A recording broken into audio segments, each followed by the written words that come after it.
Party अन्याय के खिलाफ 2008 से संघर्ष कर रही है, लगातार संघर्ष कर रही है।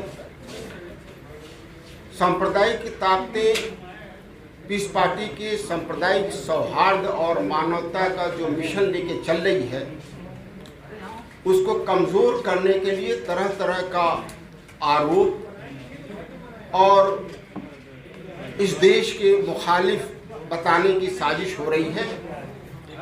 और इसीलिए कभी बलात्कार में जेल भेजा भाजपा की सरकार ने, कभी राष्ट्रद्रोह में जेल भेजा भाजपा की सरकार ने। मैं समझता हूं कि सांप्रदायिक ताकतों की ये जो सारी कार्रवाई है, मैं समझता हूं कि ये कामयाब नहीं होगी और पीस पार्टी अपने मानवीय मिशन में देश के संविधान और कानून के हिसाब से कार्य करेगी और लगातार संघर्ष करेगी। और मुझे पूरी उम्मीद है कि देश की जनता देख रही है और इनके अधर्मी कामों को नकार करके पीस पार्टी का इंशाअल्लाह सहयोग करेगी। अगर मैं निर्दोष नहीं होता तो एनएससी नहीं हटता। ये तो एडवाइजरी कमेटी ने साबित कर दिया है कि हम निर्दोष हैं, यह बिल्कुल साबित हो गया है और हम बाहर हैं। इसका मतलब है कि कोर्ट ने हमें न्याय दिया है और मुझे अल्लाह पर, इस देश के संविधान पर, इस देश के कानून पर और न्याय व्यवस्था पर मुझे पूरी विश्वास है।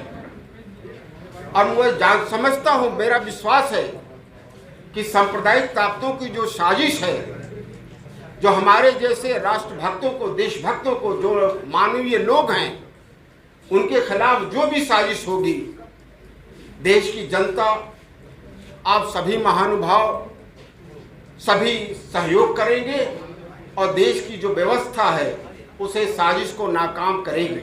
मैं समझता हूँ ये तो शासन प्रशासन वही करती है जो शासन व्यवस्था जो उससे उम्मीद करती है। तो मैं पुलिस को दोष नहीं देता। जैसा निर्देश होगा शासन में बैठे लोगों का, वही वो कार्य करेंगी। अगर सांप्रदायिक लोगों के हाथों में देश की व्यवस्था है तो प्रशासन, पुलिस प्रशासन और प्रदेश की प्रशासन या देश की प्रशासन उसी तरीके से कार्रवाई करेगी। मगर हमारे देश की व्यवस्था और हमारी देश की जनता का विचार सहनशील है, सांप्रदायिक विरोधी है। मैं समझता हूं कि इस थोड़े दिन की सत्ता इसे तोड़ नहीं पाएगी और न्यायशील लोगों को इंसाफ मिलेगा। यूपी में उपचुनाव है जो है, इससे पहले भी काफी भूमिका रही है उसकी राजनीतिक छदम में। अब आगे क्या इसमें रहेगी, क्या आपको लगता है? पीस पार्टी इस बार उपचुनाव में हिस्सा नहीं ले रही है। आने वाले 22 के चुनाव में मजबूती से हिस्सा लगेगी, उसके लिए पूरी तरीके से तैयारी कर रही है।